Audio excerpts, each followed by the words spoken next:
Oh, I was recording already. You recorded that? Yeah. Okay. Cool. I was recording already.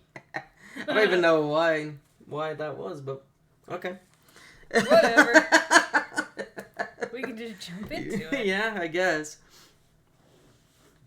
Hello, welcome everyone to the Plot Pilled podcast. This is episode 3. And today, we are going to be talking about a controversial topic on, pretty much all sides, I feel like. Politics in media and entertainment, and where it belongs and where it doesn't belong. I don't think you're going to be able to make that quiet. No, I'm only getting the one. I thought it would be quiet enough, but it's not. So okay, that's it. But, yeah, this is kind of a topic that's a little bit heated, I guess, in terms of kind of internet discourse, because you have one side of the aisle that says that entertainment is no place for any politics.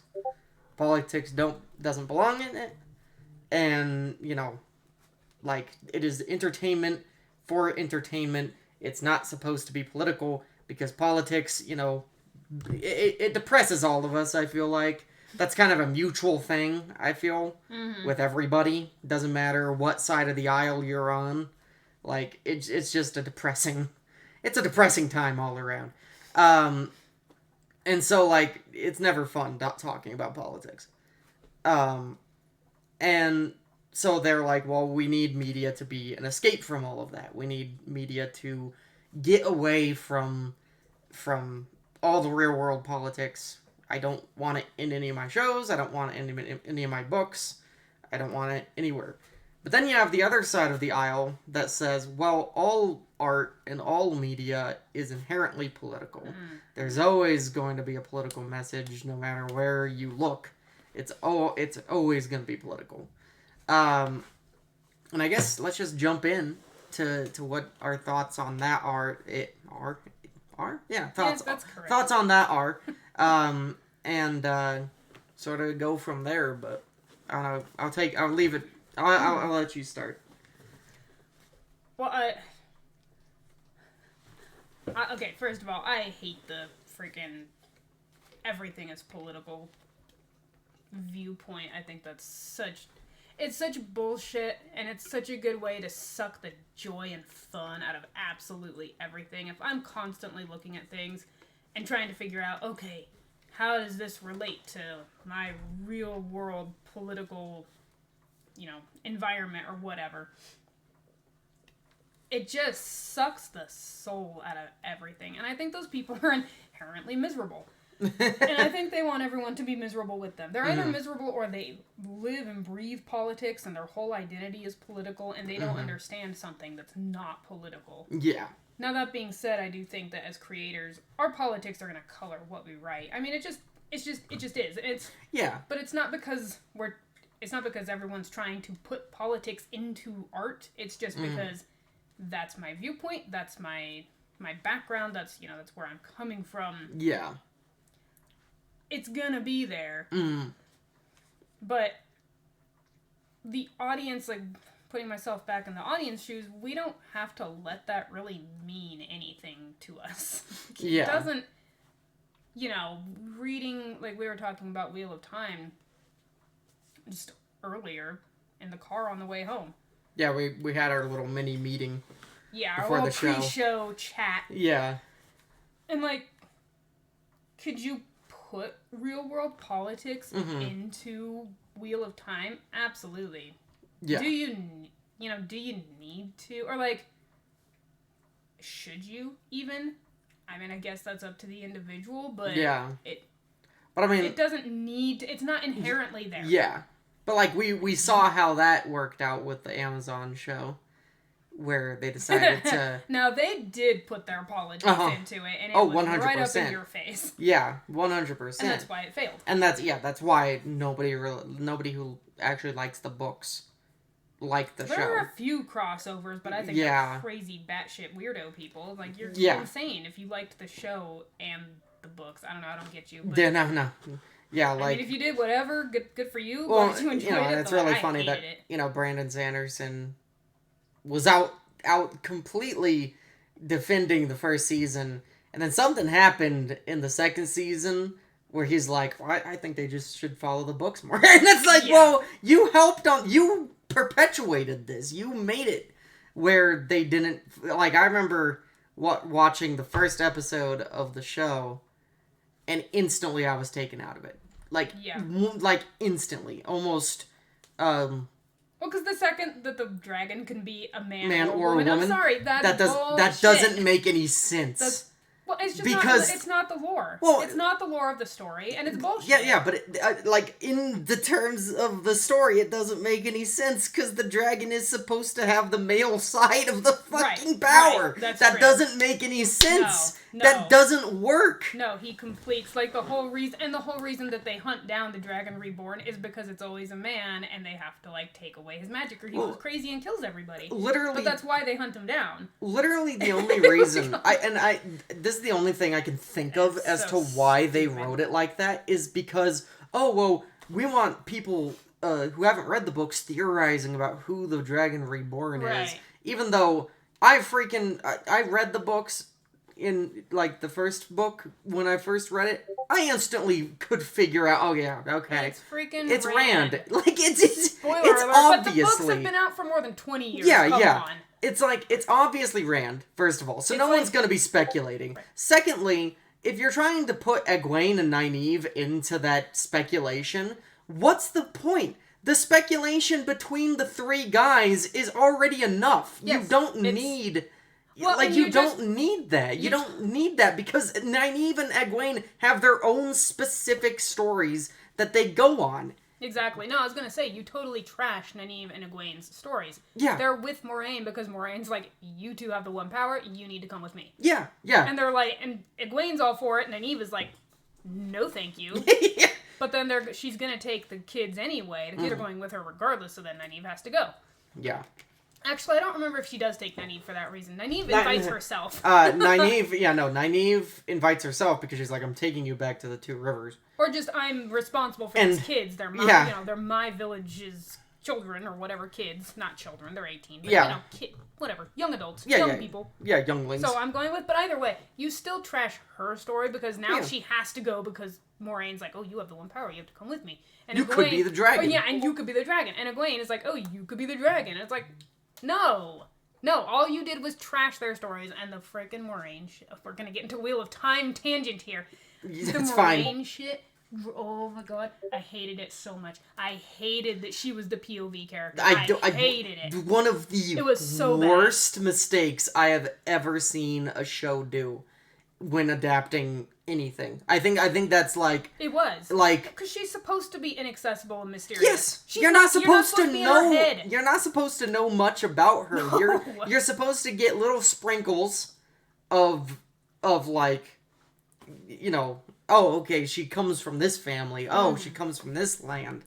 Oh, like, this is how her and Lan met. Stuff like that. You're supposed to get little bits and pieces. And people might be like, well, what about the prequel book? Well, there's a reason it was a prequel. Book. Yeah, it's a prequel book. The Wheel of Time is not Moraine's story. Sorry. Yeah. It's not. No. And if you coming at it from that angle, they were doomed to fail from the start. Because it's not her fucking story. No, it's Rand's. It's Rand's and Matt's and Perrin's. And Egwene's and Nynaeve's. It's those five. Yes. Their story. Everyone else is kind of ancillary. Yeah, Moiraine and Lan are supposed to be kind of side characters. Like, they're mentors, but they're also side characters. Right. They're vital. Yeah, but, like, they leave the story for full-on chunks. Yeah, they're you don't see them. Yeah. But they're like, They're the thing that kicks everything off in the beginning, or at least what helps it. Like, it's not the thing, 'cause the thing is the Trolloc attack. But they're the guide. They're like the Gandalf of the story. You're not supposed to be in her freaking head. Yeah. And you're definitely sure as hell not supposed to be, like, blatantly aware of any romantic relationship she might have going on with Sue and Sanche which is another God, stupid-ass decision. That's so creepy. Not because they're gay, but because... Yeah, it's just creepy for it's one creepy. thing. It's the like... power dynamics are not okay. It's like a boss sleeping with a secretary. Yeah, it's not right. It's not right. Well, and I love Sue and Sanchez, the relationship she does end up having later, and you just, like, I guess you don't technically trash that. You could still put that in. Because your show got canceled, so suck it. Yeah, I have one of the I love Moraine's. Yeah, I love Moraine's, who she ends up with. Yes, it's so unexpected, but it's so perfect for her character. Right. And it's perfect for the character that she ends up with, too. Like, oh my God. Those two just kind of complete each other. Yeah. In an odd, sort of dysfunctional way, but it's really good. Right. What they did with Matt's character, too, where he, like, because the actor couldn't, I guess, quit. Well, yeah. Who knows? Maybe he was a Wheel of Time fan, and he was like, "Fuck this! This is I'm not being any part of this. Get me out of here, man." Like, I don't blame him. If that was the case, I'd be like, "Yeah, get me out of this too." Right. Especially if I was a massive Matt fan, and which I am. Matt's my love favorite Matt. Character. He's my favorite character in the whole book series. He's not my. He's definitely up there, but he's not my favorite. He's probably my favorite. Yeah. He's got my favorite arc. I'm trying to think of someone who might. I love Lan. Mm-hmm. Lan's and Nynaeve. Those are probably my other two favorites, or those two. Yeah. But Matt, I would have to. He's definitely, like, I don't usually have favorites. I have tiers. Mm-hmm. So, like, you know, One Piece is Zoro and Mihawk, and then everyone else kind of goes down from there. But, yeah, Nynaeve, Lan, Matt are at the top of that tier, and then everyone else is kind of tiered out from there. But anyway. My all-time favorite's Rand. I love Rand. Rand will always Rand's on tier 2. Yeah, Rand will always be top tier for me. Like Rand is on tier 2 along with a lot of other people. Yeah, but like Perrin is not. Yeah, like Perrin starts out up there and then he like slowly drifts down as the story goes. As he bro. It's all fail. It's all Fail. Yeah, it's meeting Fail and getting married. And it's like yeah, that whole bit. But anyway. No, like, here's the thing. Like, Wheel of Time is, like, it's a fictional political fantasy drama, right? Like, an adventure story. Yeah, it's all kinds of stuff. It's adventure. Yeah, it's political intrigue. Dark Lord. Yeah, but, like, that's the thing. Tons of political intrigue. It's fictional politics. Yes. It's within the world. Yeah, you can have politics. But, like, I feel like it's more interesting and more engaging when those politics are centralized in that world. Because, one, it makes it much more enjoyable for us as the watcher / reader to fully consume those politics going in. And, like, you get to see how a completely different world works from that level of society. Mm-hmm. And two, it just makes your story way more interesting. Like, the great thing is, like, One Piece Oda could have totally decided to not put the in-world politics into the show. He could have just gone full-on Pirates of the Caribbean, where the politics don't really matter, except for, like, the pirate politics. And that's it. Fascinating. Which are awesome. I love the pirate politics. The Council of what was it? The Council of 8 Council of 9 or the something. Council? Or yeah, I think it's just the Council, but it's 9 pieces of 8. 9 pieces of 8. Yeah. And you've got the Pirate King. I don't know. It's just fun. Yeah, like the Pirate Council is fucking great in those movies. Like they're fascinating. I love the fact that they have these special little trinkets that they have to use to call a meeting. Right. Or that they have meetings in the first place. That they have meetings in the first place, even though they all want to kill each other at any given time. And the fact that, like, yeah, the pieces aren't anything special, they're just what they had in their pockets at the time. Like, that's so good. Yes. And it brings up a whole bunch of questions. What happens when one of them loses one? Are they just not invited, or do they have to come up with a new one? Right. I think the point here is that internal politics that are, I don't know, like, intrinsic to the story, that are confined within this. It is the story's politics. It is the politics within the world. Mm-hmm. That's cool. I actually love me some good political intrigue. Oh, yeah. That's a lot of, like, The Expanse has some political intrigue, Mm-hmm. and I really love that about that show. But it's when you take our real world, current time, political milieu or whatever, and you try to superimpose it onto a story. All you do, like, all they did in a lot of ways by doing that, both directly and indirectly, is they robbed Wheel of Time of its identity. It wasn't Wheel of Time anymore. No. It was just some more trash pumped out by the uber politicized, I don't think about anything else except my politics, creative overlords that we have Yeah. just trashing media right now. I'm sorry, it wasn't Wheel of Time. It was something else. No, and it's like, you can read whatever you want to into any story. Now, the validity of what you read into that story is up for debate. Some of them, I would say, yeah, you could totally read that. Like, for example, Attack on Titan. You could totally read the Eldians as being the Jewish people during the Holocaust. And you could totally read the Marlians as being the Germans trying to exterminate them. Like, you could totally read into that, read that. And can see that, right? And I'd be happy to have that discussion, because it's like, okay, well, that's interesting, and I can see where you're getting that. Mm-hmm. But, was that the author's intention? We'll never know. You'll probably never say. But at the end of the day... And I don't think you should. No. But at the end of the day, they're two fictional groups of people. Right. And what is happening between these two fictional groups of people is very easy to understand. And it's very human nature. Mm-hmm. And that's what makes it interesting. You don't have to equate them to real life peoples if you don't want to. No, you can just watch it for what it is. Yeah. And whatever you bring into it is what you're bringing into it. And I think that's what a lot of... Yeah.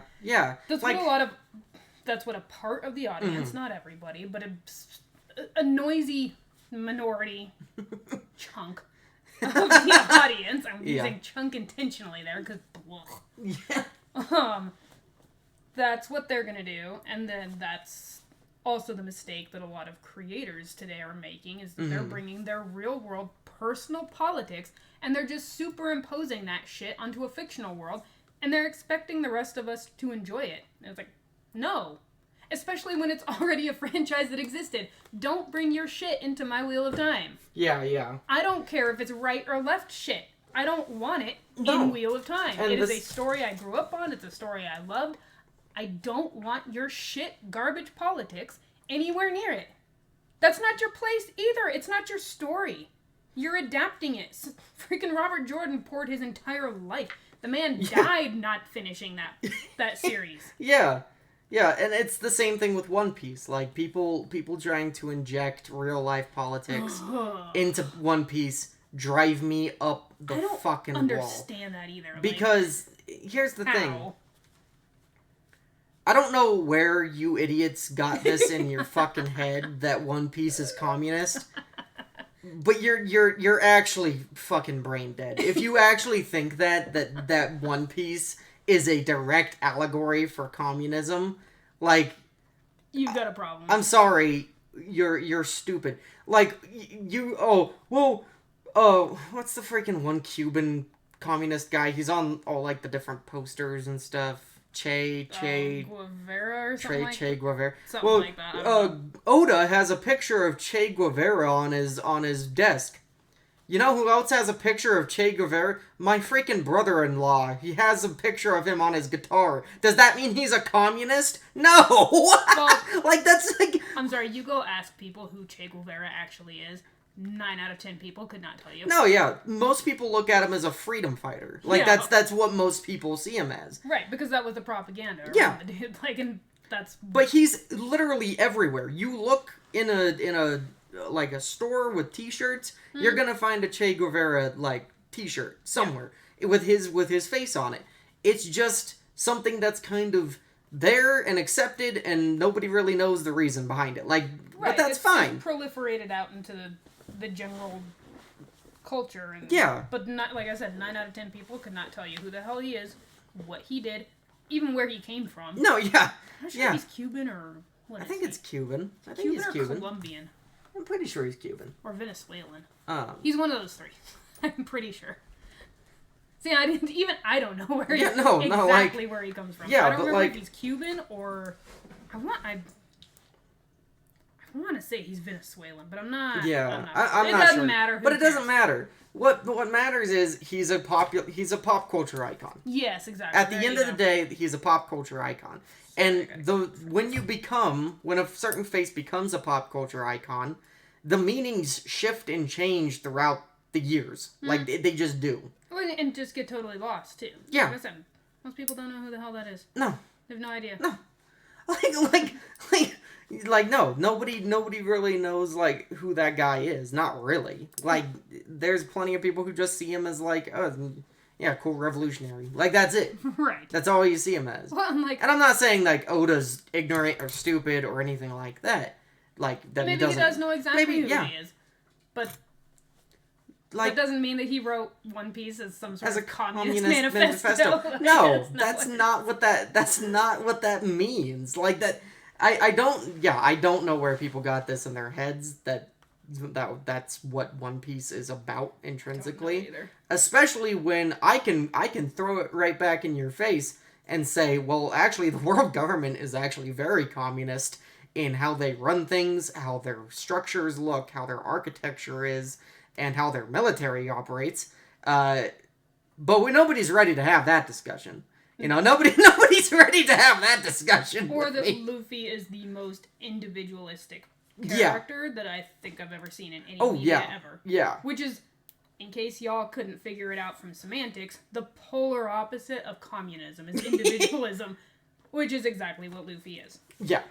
Luffy's all about personal freedom Mm-hmm. and not being tied down to anything else. Yep. Like, it's, so... But yeah, we kind of got off the rails there a little bit. But no, not really. We're still on the topic of Well, now we're politics and- into audience injecting politics Yeah. into stuff. But I which mean, is that's an equal problem. That's an equal problem. Like, I don't want to be preached to No.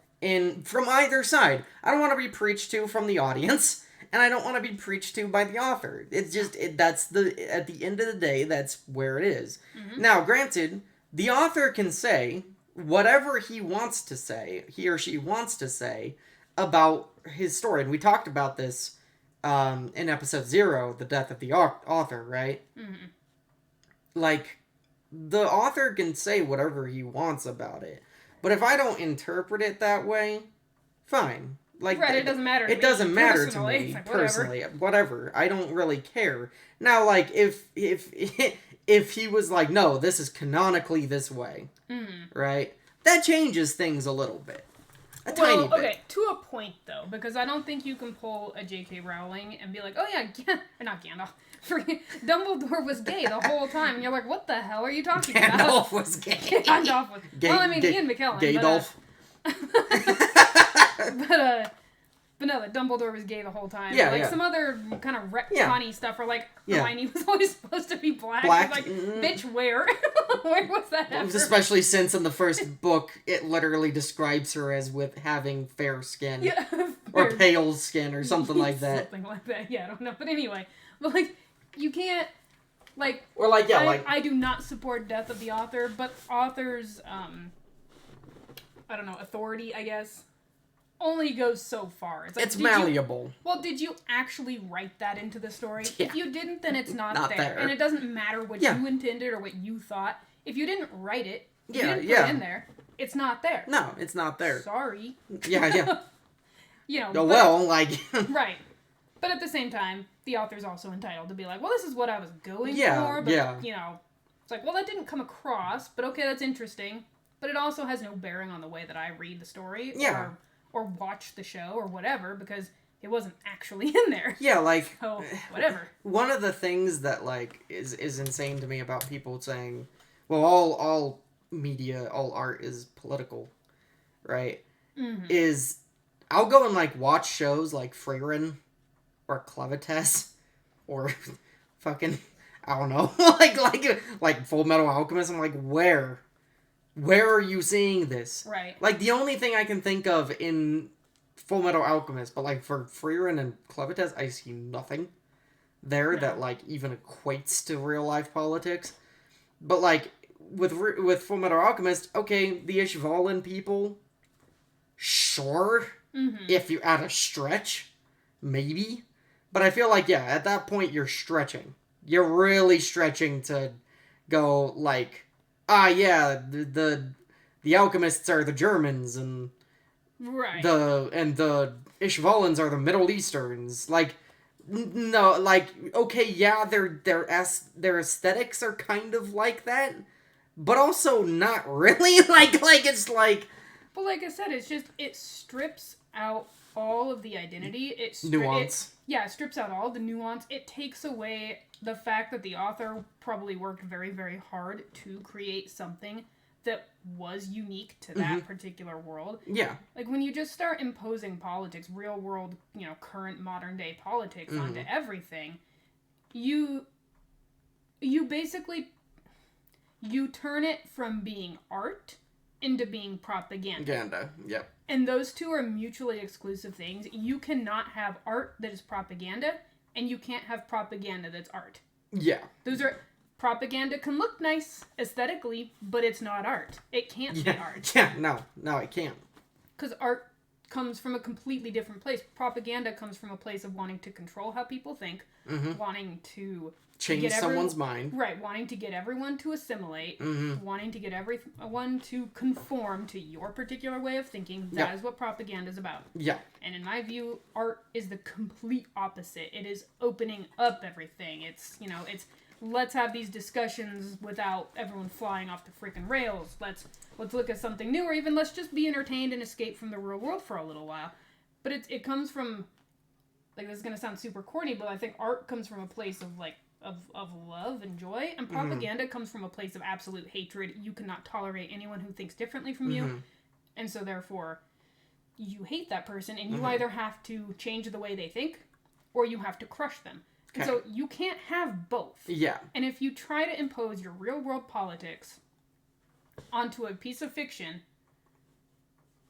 that's you trying to warp it into propaganda for your cause, and I think you need to be smacked upside the head. Okay, here's a good question though. So where do we draw the line? Because would you consider 1984 to be propaganda, or would you consider it to be art? Because I would consider it anti-communist propaganda. Because it is fictional. It's a fictional setting. Propaganda can be fictional. Yeah. And it often is. Because fiction works. Fiction is a great vehicle for propaganda messages. So, no, I would not call 1984, and so this is, me being consistent. Yeah.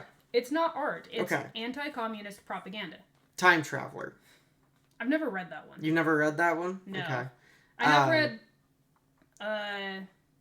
Invisible Man? Yeah, Invisible Man and... Oh, is it Time Travel? It's the one where he, like, jumps... Whatever it is, forward, and there's, like, the cave people or whatever. Yeah, that's Time Traveler. Or is it Time Machine? Oh, Time Machine, sorry. Okay, I meant to say Time Machine. Time Machine, yeah. Would you consider that one to be propaganda and art? Because the Eloi... the message behind that one.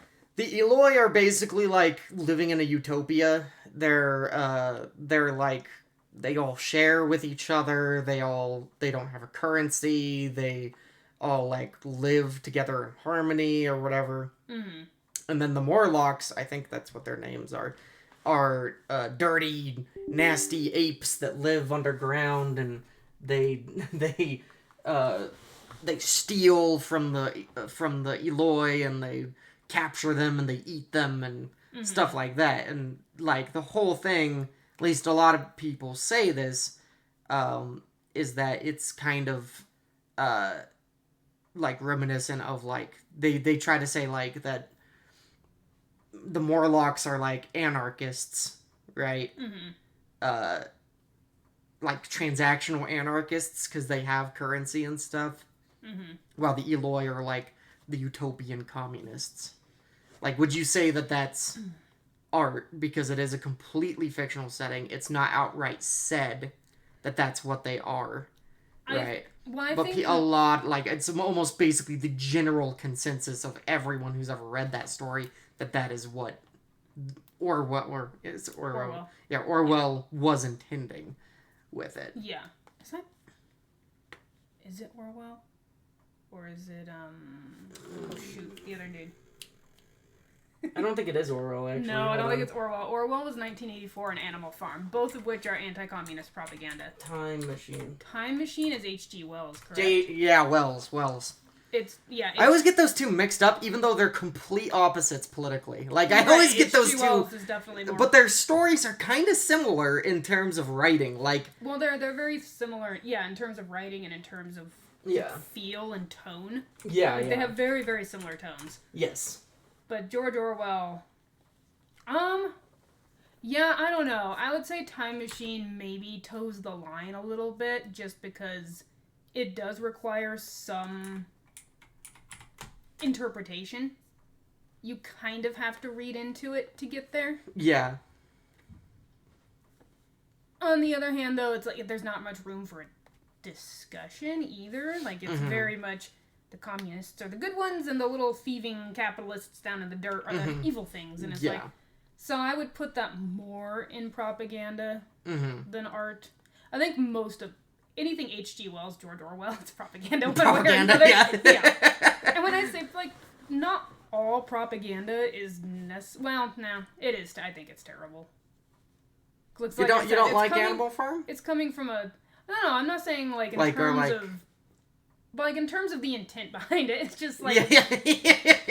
Because, like, Animal Farm, I read Animal Farm. Heavy-handed and ham-fisted, and I don't... Yeah. That's not my thing. Like, I like Animal Farm. I was never... I mean, like, I know a lot of people like 1984. I've never read it, but I always found the concept to be kind of a little out there in terms of, like... I feel like H.G. Wells did not give certain people enough credit in terms of their... George Orwell? Or George Orwell. Jesus. H.G. Wells, George Orwell, why do you both have, like, very similar names that I get mixed up constantly? Every time. It's because it's H.G., right? So it's like Wells, the G and then the George Orwell. and then the Orwell and Wells. Yeah. It's I hate... Just remember, George Orwell is the anti-communist. Yeah, anti-communist. H.G. Wells is more communist. Yeah. Yeah. But yeah, it's just I get those two mixed up all the time. But yeah, like I think that 1984 is a little more heavy-handed than Animal Farm is. It is. Animal Farm requires some interpretation. Yeah. It does. And I've heard people try to say that Animal Farm is actually against capitalism. I've heard that too. It's like, no, have you read it? Because the pig's at the top or whatever, and it's like... Have you read it? Yeah, have you read Animal Farm? Have you actually read it? Which, by the way, they're making a... Seth Rogen, of all people... is making a Animal Farm movie, animated movie. Why would you subject people to that? Well, first of all, he's making it a children's film. Ew, no. And he's making it anti-capitalist. Bruh.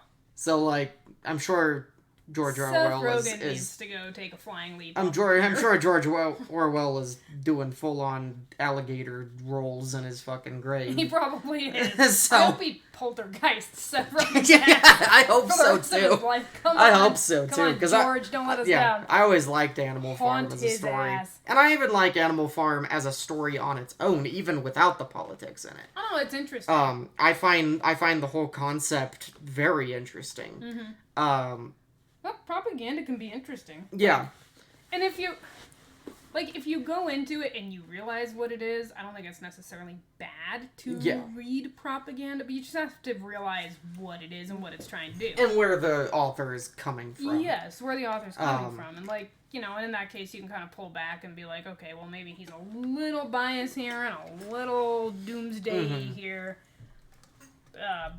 But same thing with H.G. Wells and his little utopia of Barney Sharers in the time machine. It's like, okay, well, you know, that's a nice thought, but yeah, the world doesn't necessarily work that way. Humanity doesn't work that way. I'm sorry, y'all who are like pro-communist out there. It's never gonna work. No. It's never gonna work because people don't work that way. We're not built that way. No.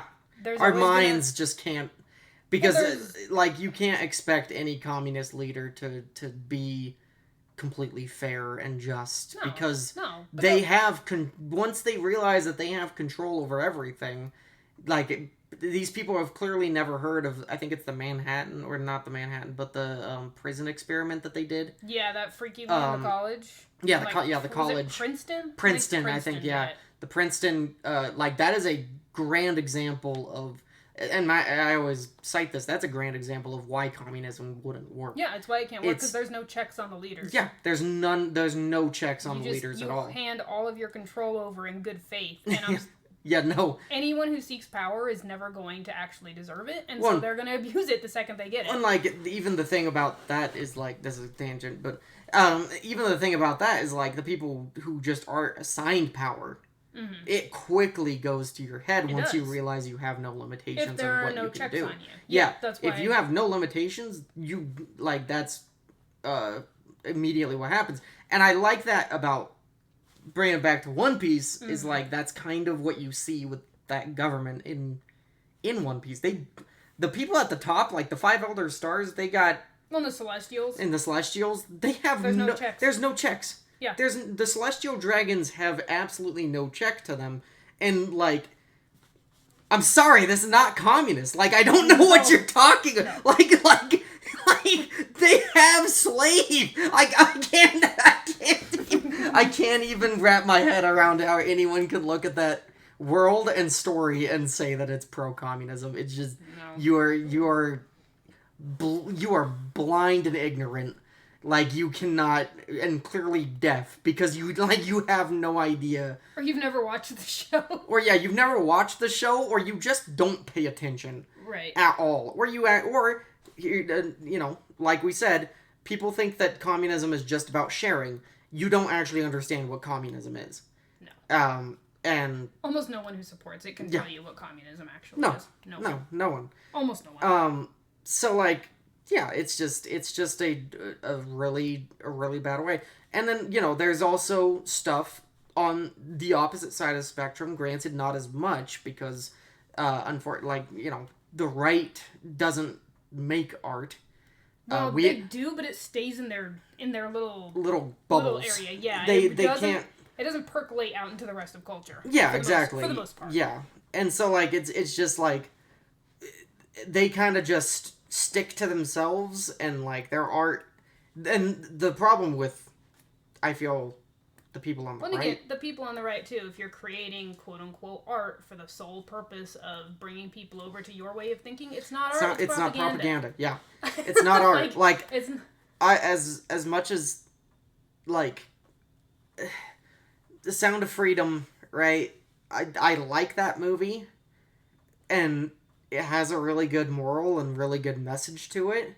Mm-hmm. But there, in hindsight, looking back at it, yeah, there is some things in there that are a little propaganda-y. Mm-hmm. Towards the right that have nothing to do with the actual issue itself. Right, just child sex trafficking. Which is which is child trafficking. Like that's like. You need to make a story, and granted, you can argue that's a positive propaganda to go against that sort of thing. I think that's more of an awareness spreading thing. If you have to bring anyone over to your way of thinking on that kind of trafficking of children, or any kind of trafficking is disgusting, but that in particular is absolutely abhorrent, and you deserve to have your soul shredded and obliterated so you no longer exist if you take any part of it. Yeah. If you have to do propaganda to bring people over to that way of thinking, you have much bigger problems than propaganda. But like, for sure. I think it was more of an awareness spreading. Mm-hmm. Like, that's what they were trying to do. They were trying to raise awareness. And there are those, too, where it's like, I don't know if I would call those propaganda or art. Mm-hmm. It's something different. Yeah. It's activism. Let's take activism within art form. Yeah, let's take another Angel Studio. I think this is Angel Studios, I believe. It is. No. I know that Sound of Freedom was, but I don't know if they're also... I think they're also the ones that made God's Not Dead 1 through 3. I don't know if they did that or not. Did they? I'm not sure. I know Kevin Sorbo did those, but I don't know if he did it through Angel Studios. Mm-hmm. But God's Not Dead is propaganda. Like that is it's that Christian propaganda. it's Christian propaganda. Like there's not really a story there. However, one of the movies that Angel Studios did that I was very proud of them with was Cabrini, which was such a good movie. which was a story that was about this woman's life. It was a bioflick. And it was a bioflick. And there was zero, and I do mean zero politics in it. Well, modern day politics. Yeah. I mean, there was but discrimination against the Italians, but that actually happened. Yes. Right? And that's not bringing in politics from our day, right? No. Into it. Like that's not what it was about. And that was like a big focus of it. But the most of it was about Cabrini's life and her experiences and her struggles with opening a freaking hospital. Trying to get anything up and running. Yeah, trying to get anything up and running. Orphanage, hospital, anything. And the struggles that she went through it, and so it became a bio character flick, and it's amazing. It's an excellent movie. One of the best right-made movies, actually probably right-made media that I've ever watched. Yes. Because it wasn't political. Yeah, it because didn't try to preach at you. It didn't try to convince you of anything. Yep. It was political.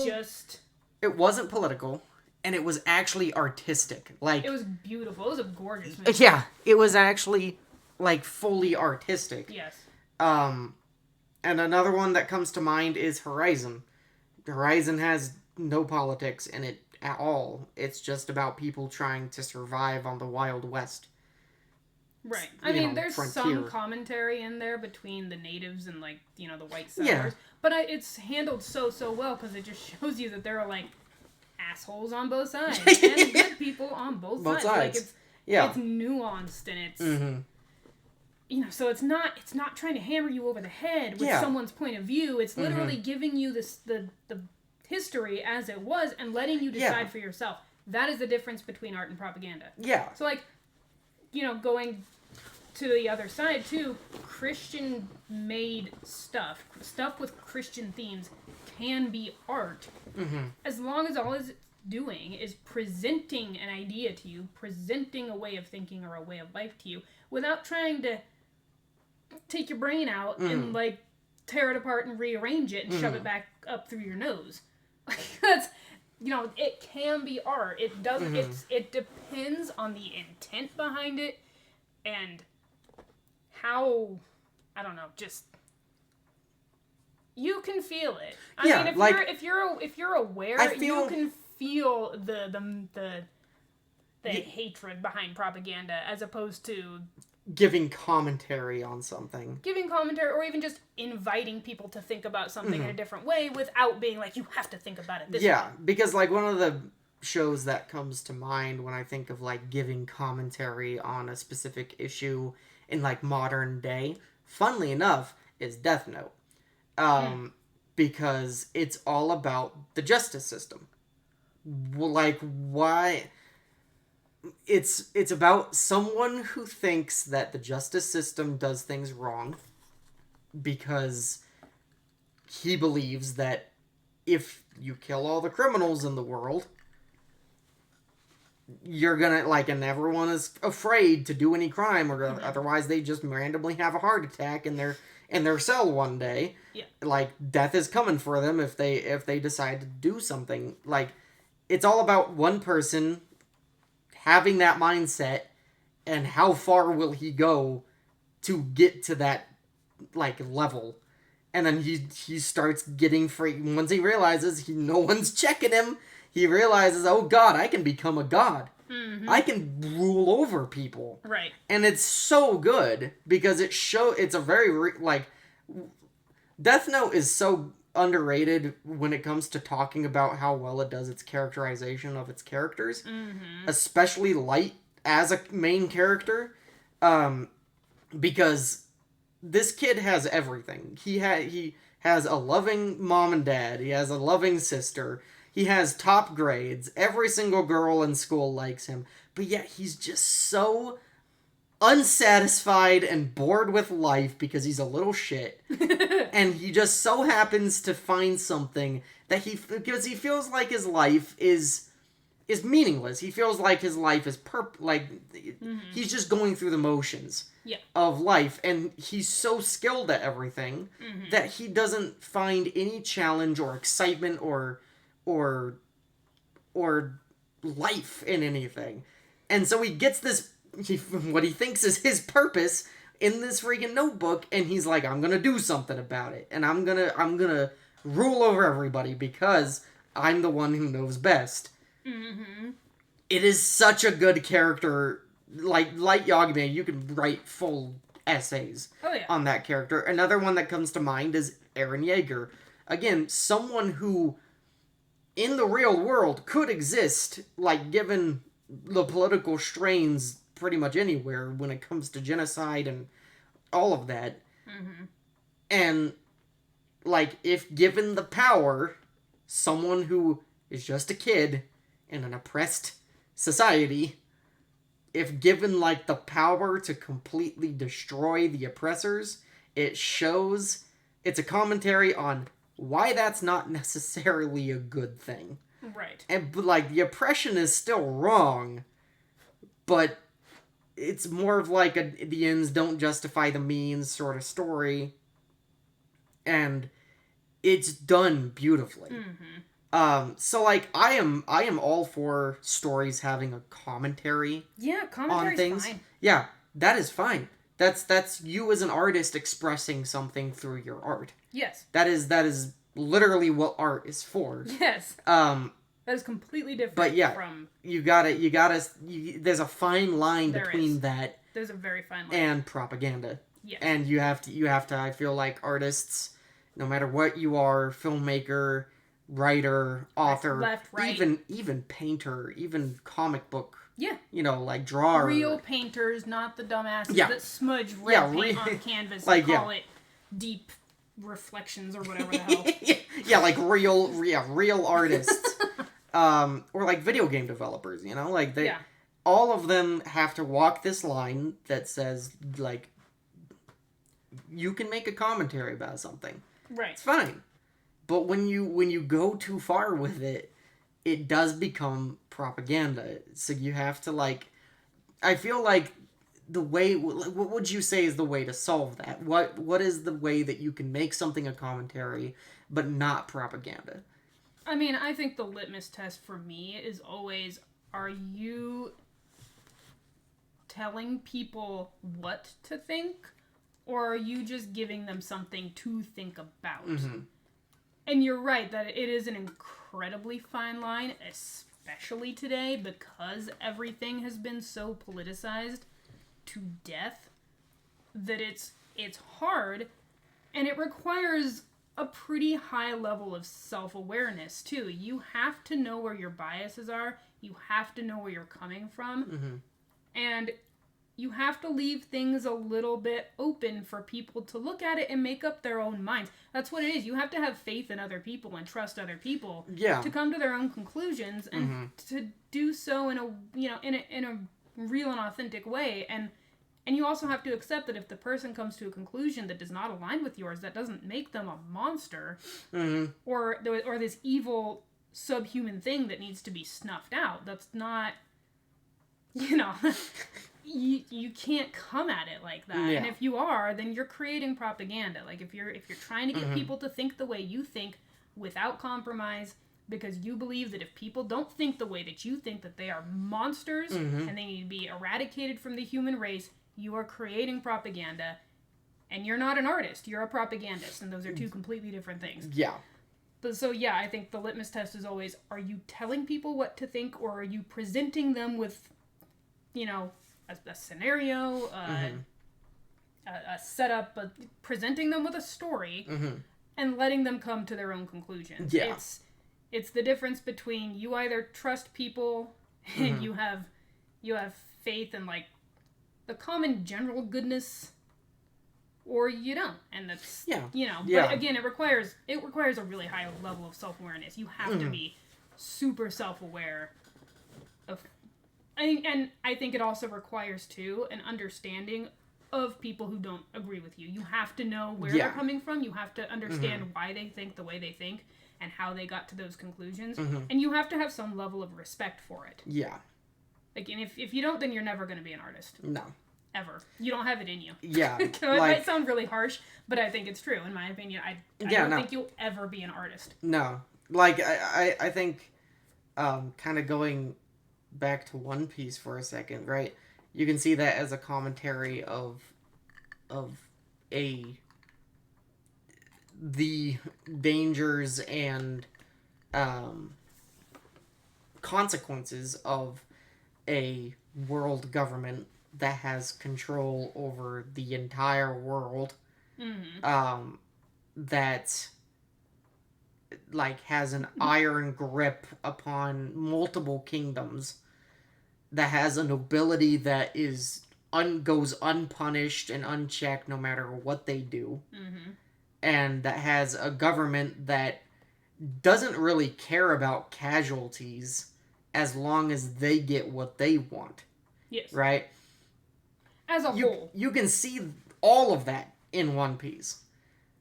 But the difference that sets it apart from everything with propaganda is that, like, away from propaganda, is that, one, it's how it's presented. Yes. It's presented in a goofy, funny, ridiculous world that has almost no logic to it.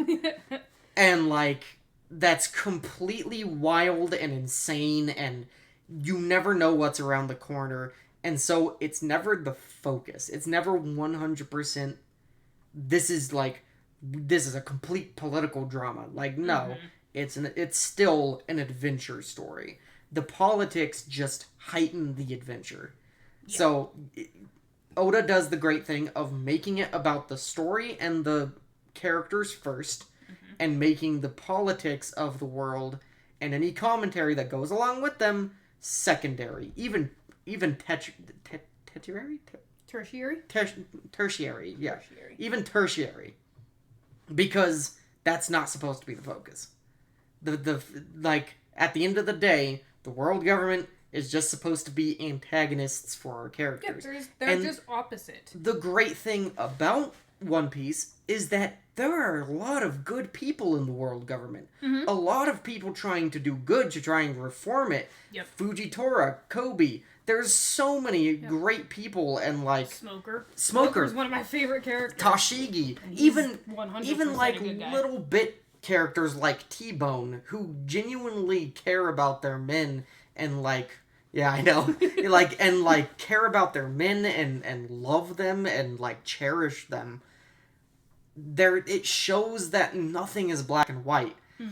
I feel like the difference between propaganda and commentary is that you have to have gray. You have to have gray in order to have commentary on something. Yeah. You cannot make it black and white. No. Because once you do that, there's the other, right? Exactly. And then, you're creating the other. And then that's the problem that you end up coming against. And it's just the same, like, the thing that One Piece does is, there's really bad people in the government, but there's really bad people outside of the government that sometimes are way worse. Yeah. Than the government. I'm sorry. Big Mom will always be one of the most fucked up pirate, concepts. And Kaido. Big Mom. Big Mom's pretty... Big Mom's a serial rapist. You don't... She is. I know. And that's fucked. That's so messed up. Yeah. It's never outright said, but, you can infer that from her character. And then she just offs the guy. She's a Black Widow. Yeah, she's a Black Widow. She's a total Black Widow. It's or a praying mantis. It's man, that's messed up. And then you have characters like Doflamingo, who love Doflamingo. is one of the most complex characters ever. He's an irredeemable bastard, but you love him because he's just See, he's fun. I wouldn't even call him irredeemable because, like, he has so many layers to him. Well, that's true because you understand where he's coming from. Well, he's a celestial dragon. He's the victim of grooming too. Yeah, so he's the victim of grooming, and he's also a celestial dragon who was plucked out of his life of privilege without his consent, permission, or warning. And he got plopped into a world that fucking despises everything that he is. Yep. And yeah, you can see how that can mess someone up mentally. Right. Like well, and the great thing about it too is that his backstory is never presented as a justification for him being the way he is later. No. Even him being groomed is not presented as a justification because other people like Law go through horrible shit too. Yeah. And they don't turn out like that. But it gives him so much depth and he's just so much fun. He's my favorite villain in One Piece. I love Doflamingo. Empathize or sympathize with Doflamingo. Like you don't feel bad for him when he gets his ass kicked. Right? Like, oh, but you deserved it. You understand him. Yes. You understand who this guy is. Yes. And you can see why he got to the point that he did. Yep. And that's what makes... Again, this is gonna be a common theme throughout this podcast. I'm gonna be freaking sucking off One Piece constantly. But it's my favorite piece of media that's ever been written. And so it's so layered and so complex and interesting. The only criticism I have, actually, not really. I was gonna say the only criticism I have is that there doesn't seem to be any bad people within the Revolutionary Army. Mm-hmm. But then again, we don't actually know that. Dragon could have a completely horrible idea of what to do afterwards. Right. We don't know. We don't and that's what makes it interesting. Seen very much of them either. Yeah. There's some of them running around, but there's not a ton of them. And it was pretty messed up that Sabo was sent in there and kind of abandoned. Like that was kind of fucked up too. And you can tell the Revolutionary Army is sorta all out for yourself. If you get fucked, we're not going to save you. You have to figure out how to get out of there on your own. Right. Well, they went in after Kuma, but it was not entirely sanctioned. No. No. Because Dragon didn't approve of it. It's very interesting, and even they play with the morally gray area. I just would like Oda to show a little bit more of that. I would like Oda to show a little bit more of, the darker side of the Revolutionary Army, where when they go and destroy, a government facility on an island or whatever, who's left to pick up the pieces? Oh, it's the dregs that get abused by the higher-ups constantly. Or, it's the civilians that get hurt in the crossfire because of their chaos that they cause. Yeah. I would like to see more of that, which I feel like we're getting to that eventually. I mean, granted, we'll see. You could say that one island that gets completely... Well, spoilers? Spoilers. The one island that gets completely demolished by Eam was a consequence of their actions. It was, because that's where Eam hundreds... thought someone was that he very much wanted dead. Yeah, hundreds of people died because of Sabo's actions. Yeah. Because of one person. Yeah, the sacrifice... And it's a very much sacrifice of the few must, outweigh, or the needs of the many outweigh the needs of the few. Right. So it's collateral, and that was what happened, and oops, Yeah. But it still happened, and it still sucks. And... Yeah, and I feel like that's another thing with the politicization, because I feel like people have fucking made this thing where politics equal morality. Yes, they have. That's a huge part of our cultural problem. And it's such a problem. And that's the whole basis of the culture wars. Yeah. Is that politics equals morality. And it doesn't. It doesn't. No. Because I've known great people on both sides. I'm getting center every day. Like listen, bro, I'm edging towards that center every day, like closer and closer. Yeah. Every single day. But like, I'm almost to the point where I'm gonna become apolitical. Like I don't care. Right. It just sucks on both sides. Yeah. So like, yeah, I'm not going anywhere. I'm not gonna interact with anybody.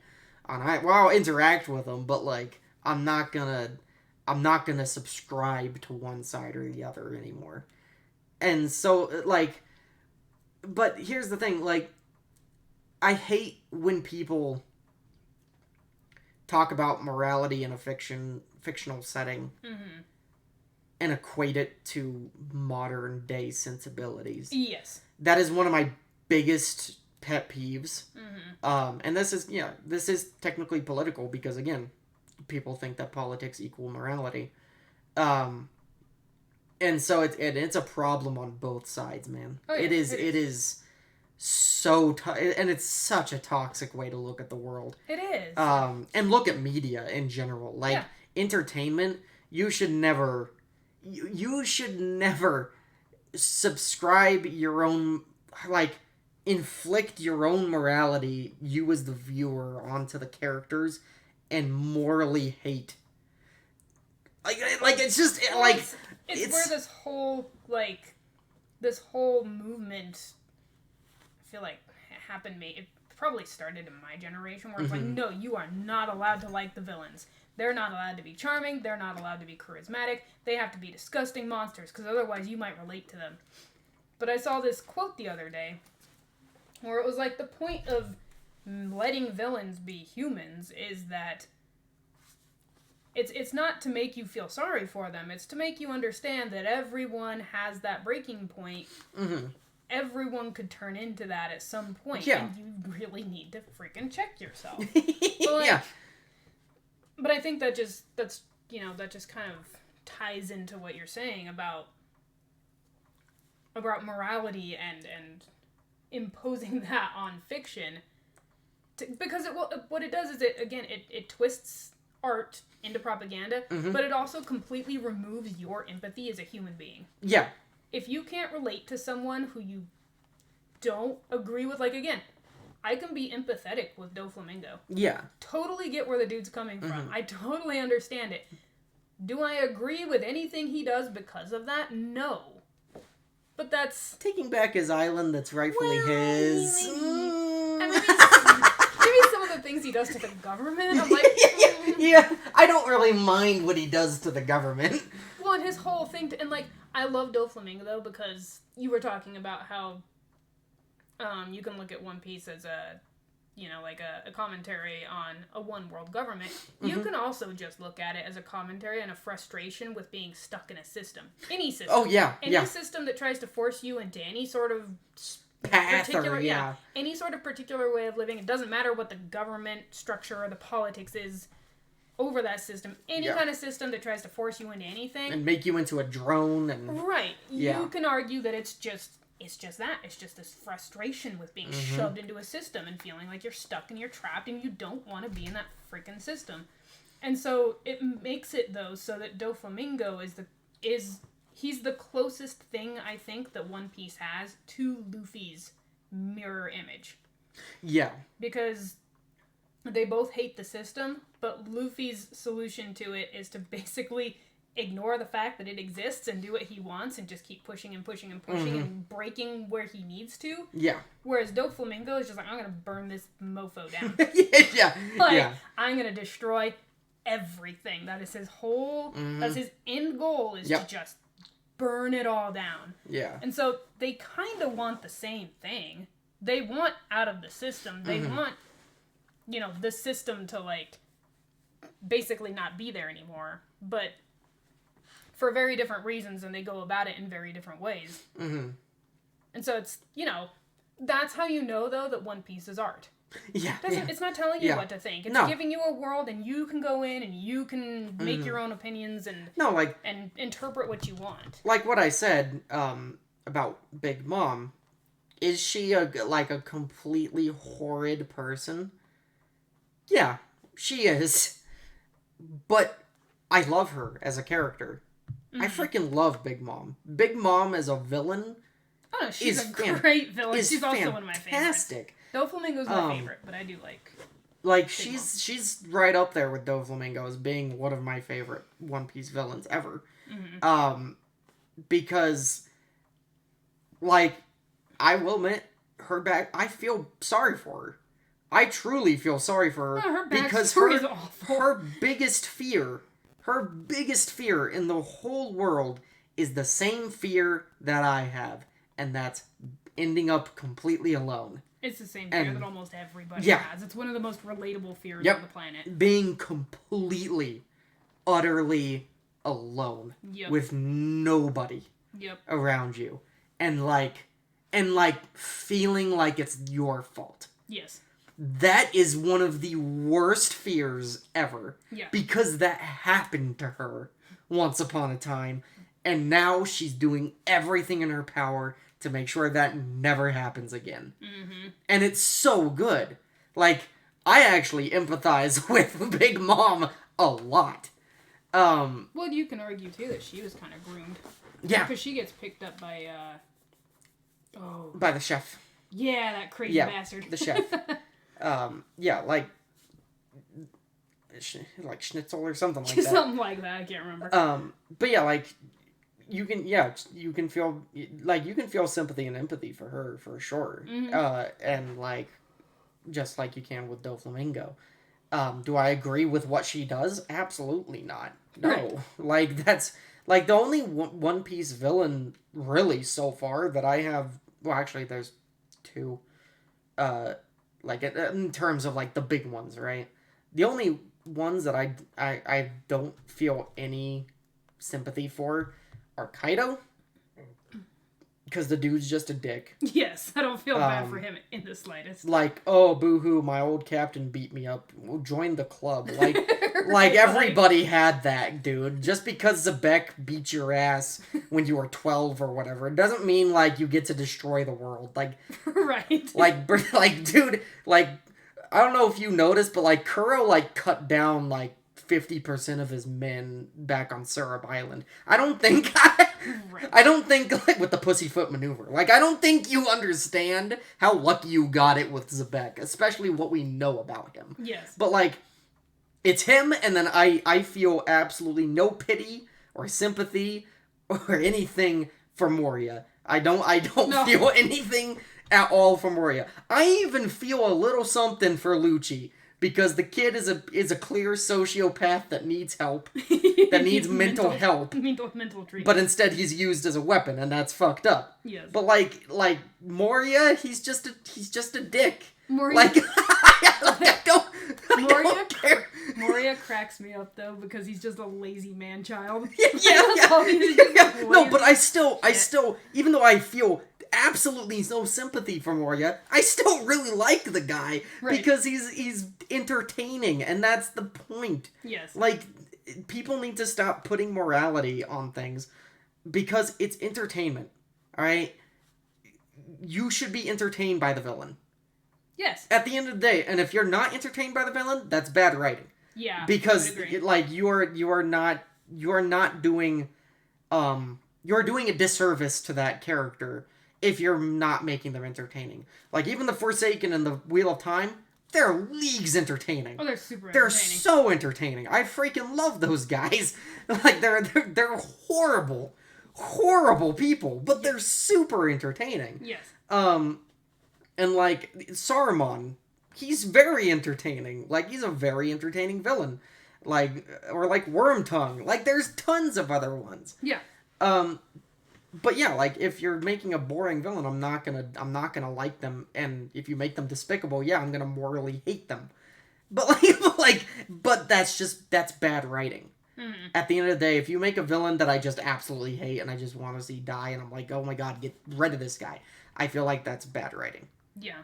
I feel like you've not accomplished a goal that should have been there. It's like you didn't go back to the drawing board. You need to make your villains way more entertaining. But that's a topic for another week. That is, we can talk about that maybe next week. Maybe next week, yeah. Villains. Yeah, we can talk about villains. Villains, I love villains. Yeah. I love them, and I hate what has happened to them. Like, there's, oh my god. Do not get me started on this. But I am going to go into it for just a minute. Like, a case of this, or an example of where this has taken a decent, not like a great, but a decent villain who's got charm and charisma and has a level of interest to him, and taken him and destroyed him because all of a sudden it's not okay to like villains in the slightest. Yeah. Is Leigh Bardugo's books. The Darkling in her first trilogy, which now I'm blanking on what it's called. Is that the Shadow and Bone lady? Yeah. So Shadow and Bone. He's interesting. He's a good villain. He's not the best villain ever, but he's a good villain. Yeah. And then he comes back in her later duology that focuses on, God. I enjoyed these books so much, and then I got to this duology, and it just wrecked all of it for me. I remember Six of Crows better. But, oh shoot. What are their names? Whatever they are. If you've read them, you know. Mm-hmm. If you haven't read them, you're not gonna care. But the Darkling comes back in this duology that takes place maybe, I don't know, 5-6 years later? Yeah. After the original trilogy. And he is a hollow shell of what he used to be. And he's so pathetic. All intrigue and everything. His power, his charisma, his just freaking sapped from him. Yeah, he just turns into a cult leader for the cringiest, most basement dwellery people you could possibly think of, and you're like, good lord, how far you have fallen. I wanted to see a comeback. Yeah. I wanted to see this dude wreck some shit and then get taken out. Yeah. Because it's way more satisfying that way. He goes out with like this little whimper because he's so pathetic the whole freaking 2 books anyway. And I'm like, what was the point? And the sucky part is that the way she brought him back, you can tell that wasn't her intention. And then social media got to her. And she...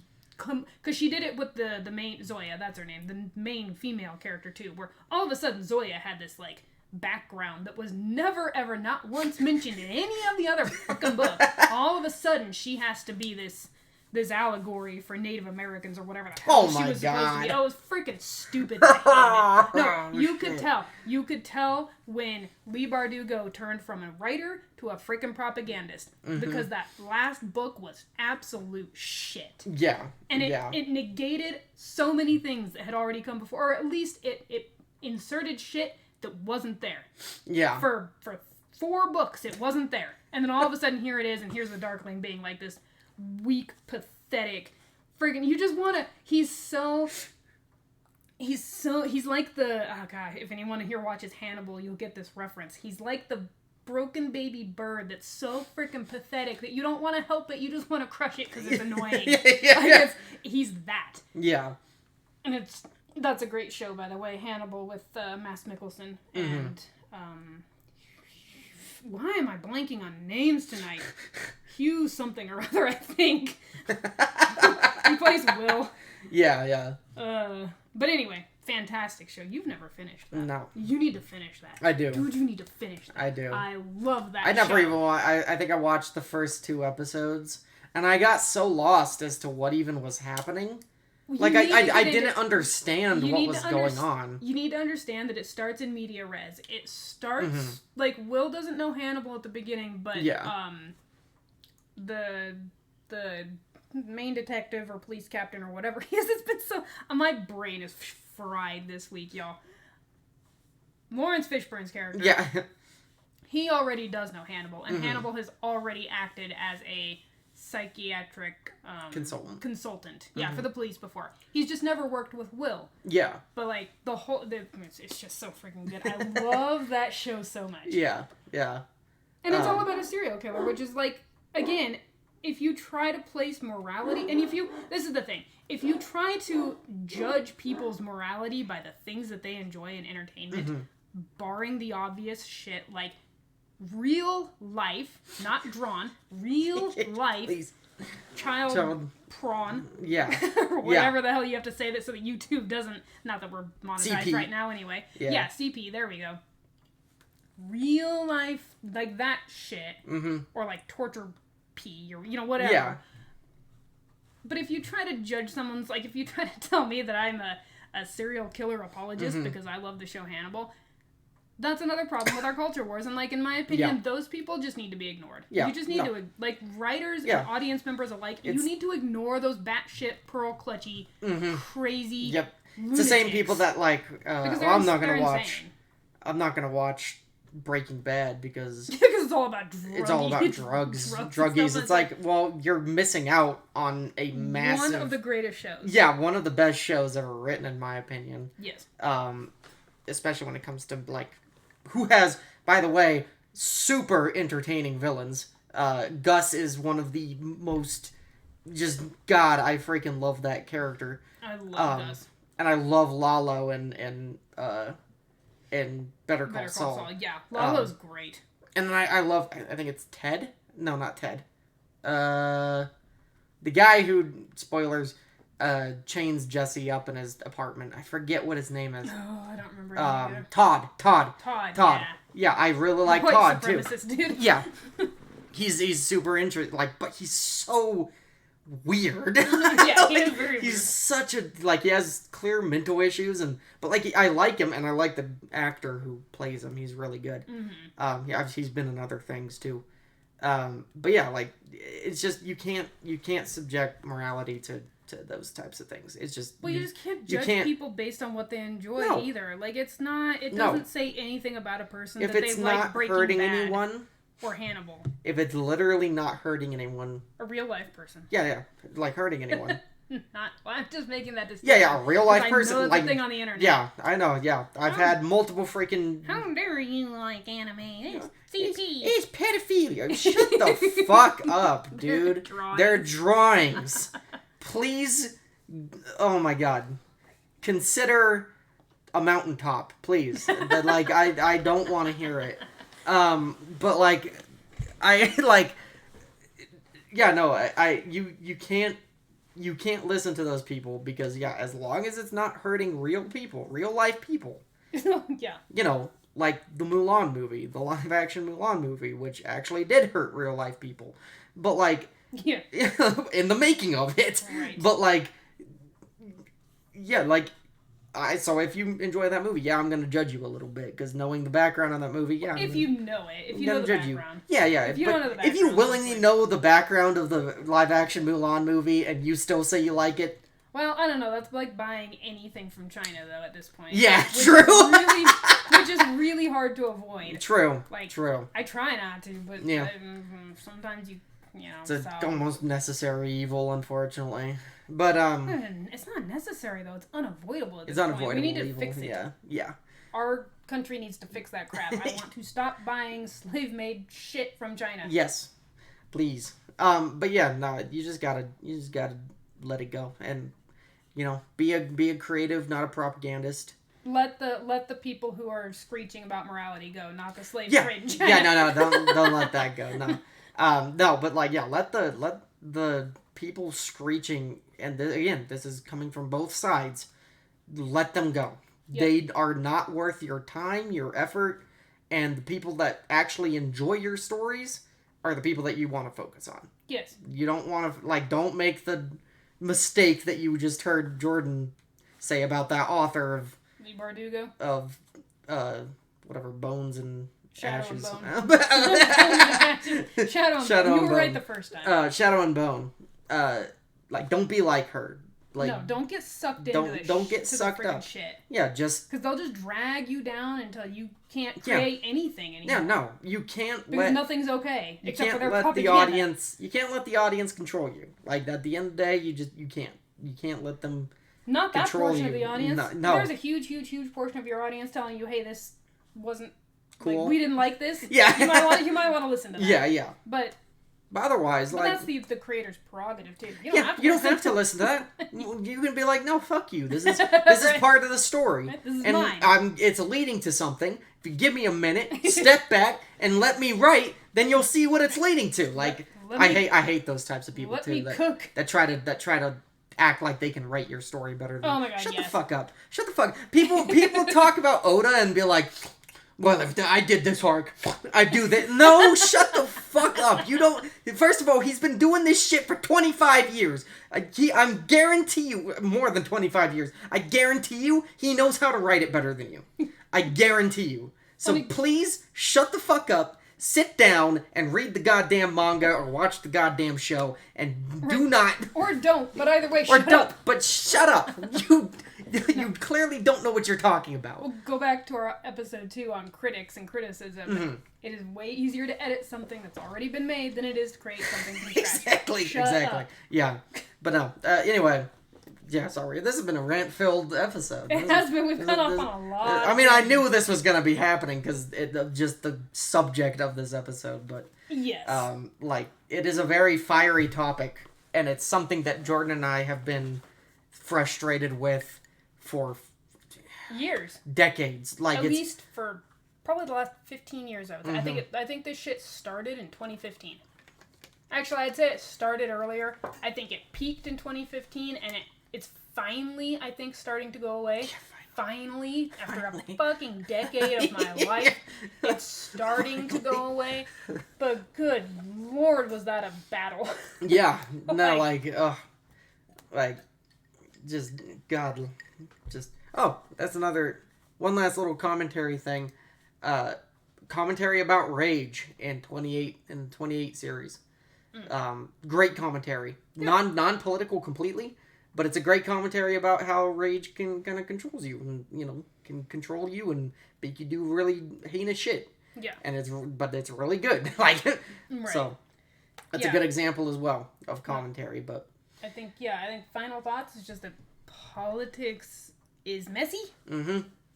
And if you actually want to be an actual creative, you can make commentary on it. You can even have politics coloring what you write, because it's always going to. It's always going to. You have a background, you have your own opinions, you have your own biases. It's going to color the things that you write. Yeah. But you don't have to let it dictate what you write. You don't have to let it dictate the nature in which you create something. Like, no. If you create something to basically try to brainwash people, you're creating propaganda. Yeah. And I don't know. It's a super fine line. It's definitely a conversation we'll probably have again in the future. Yeah, because my opinions, I form different opinions on it all the time. Yeah. Not that the core of my opinions change, but I gain opinions the more I think about it. But it's a tough one. But I just internal politics, cool. Political, your own political bias. He's coloring what you write. Unavoidable. It's going to happen. Don't worry about it. Yeah. Even making commentary about real life, real world politics, that's fine. Yeah. Trying to bash people over the head with your political message and basically proselytizing your religion. Yeah. Because that's what politics has turned into a lot of people. It's become their religion. On both sides. Standing on a street corner, proselytizing your religion and smacking people that don't agree with you with, I don't know, with a metaphorical cane. Yeah. You're no longer an artist. You're a cultist and a propagandist, and you have a problem. Yes. So that was this episode. And your stuff is shit. that was this episode of Plot Pilled Podcast. Next week, we are going. Jordan and I my poor voice. You're good. Jordan and I are going to be going and seeing Superman, which seems to be quite divisive politically. Funnily enough, people who want to see politics in it seem to really have one or the other thoughts about it. But from what I've seen, the people like us who just like good stories, they seem to like it pretty well. Yeah, I've heard people are enjoying it. Yeah, people are liking it. So people are crazy. People are really happy that the DC superhero kind of idealism is back. the way that superheroes were kind of supposed to be, where they're the people that you want to be, is kind of back with it. So I'm excited to see that. I'm looking forward to the dog. I've also Crypto. Yeah. I've also heard that speaking of villains, which I think we said that might be our topic next week. I've heard that Lex Luthor, I always forget his name. He played a Nosferatu, but I heard that he makes an excellent villain. One of the best comic book movie villains in like years. And like it's like finally someone got Lex Luthor correct. Mm-hmm. And so I'm very excited to see that. I think that's it.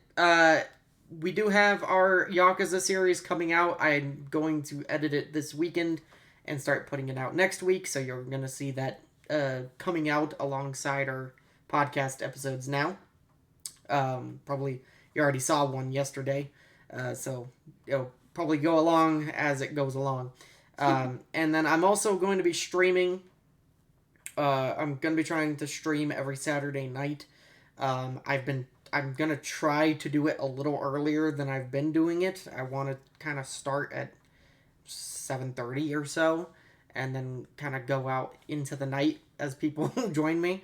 But we're going to be doing something kind of fun where I'm going to be playing Star Wars Knights of the Old Republic, but I'm going to let an AI choose all of the moral choices for me, meaning that we're going to see if the AI goes for the light side or the dark side of things and how ruthless it's willing to be in terms of those decisions.